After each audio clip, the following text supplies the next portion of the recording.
Sinagoga, o local de adoração dos judeus. Judeu que é judeu, adora na sinagoga. A palavra de Deus nos fala muito sobre a sinagoga. Em Lucas, no capítulo 4, no versículo 16, nos diz: indo Jesus para Nazaré, onde fora criado, entrou num sábado na sinagoga, segundo o seu costume, e levantou-se para ler. Atos, capítulo 13, versículo 15, também nos fala sobre a sinagoga. Depois da leitura da lei e dos profetas, os chefes da sinagoga mandaram dizer-lhes: irmãos, se tendes alguma palavra de exortação para o povo, dizei-a. Até mesmo o apóstolo Paulo, judeu, um bom judeu, adorou na sinagoga.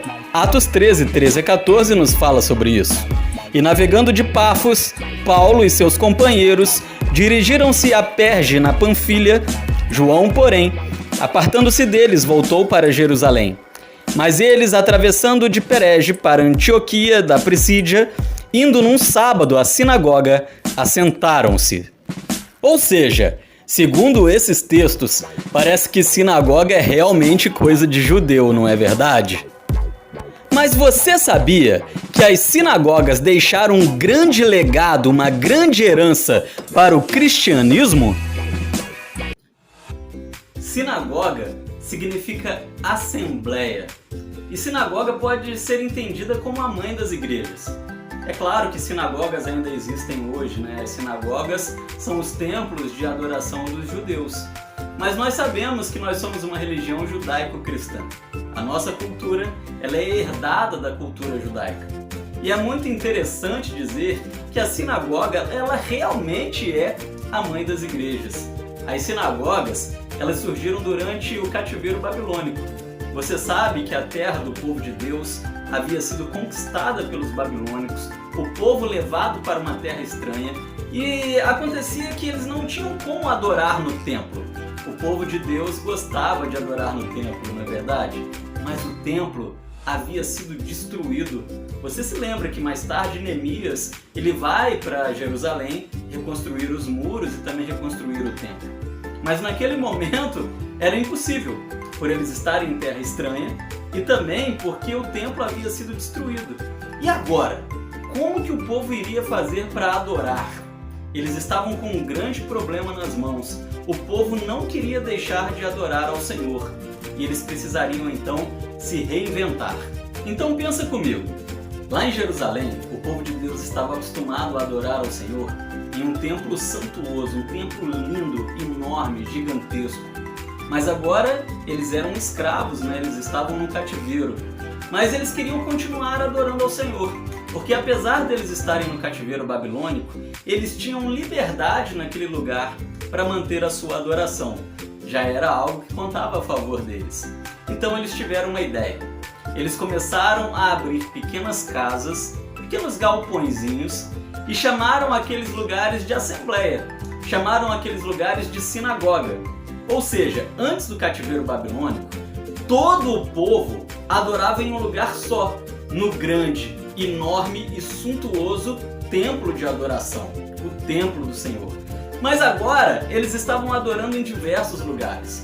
Eles estavam celebrando e dedicando culto ao Senhor em várias assembleias, em várias sinagogas, em várias casas, galpões e lojas por toda a Babilônia.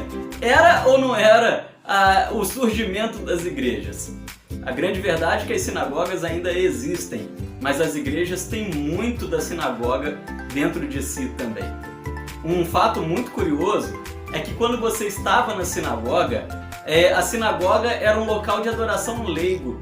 Então, se um sacerdote chegasse em uma sinagoga, ele era tratado como uma pessoa comum.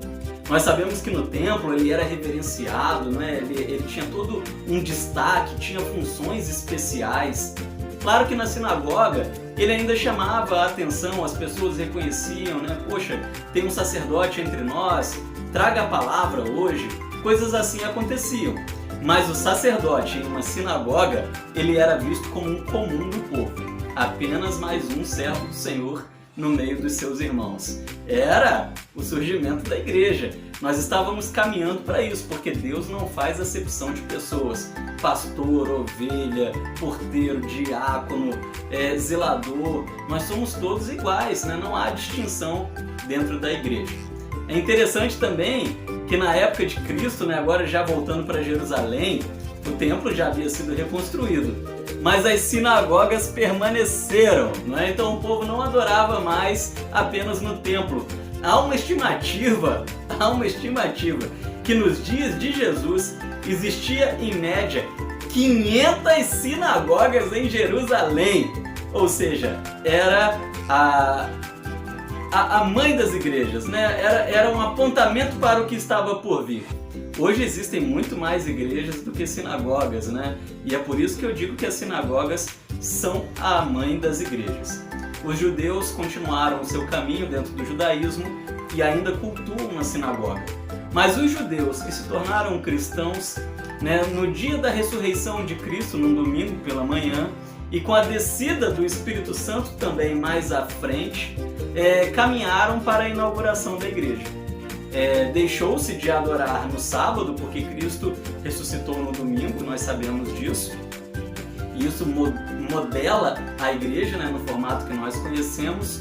E a descida do Espírito Santo nos traz os dons que foram distribuídos para a igreja.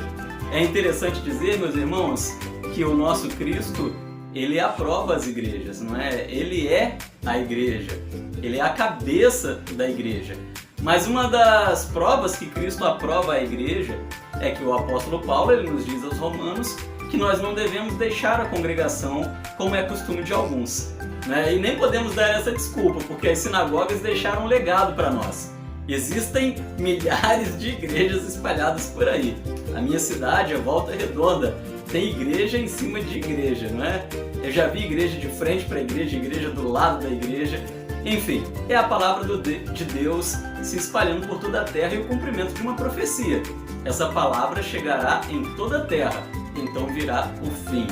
Mas o mais importante também é que o Senhor nos diz na sua palavra que as portas do inferno não prevalecerão contra a igreja, porque ela é a representante de Deus nesse mundo. Esse foi o nosso momento teológico de hoje. E aí, você sabia essas curiosidades sobre a sinagoga? Você sabia de onde ela surgiu? Você sabia que ela surgiu no cativeiro babilônico para substituir o templo de adoração e acabou se tornando no principal modo como nós adoramos o Senhor até hoje? É muito legal, não é verdade?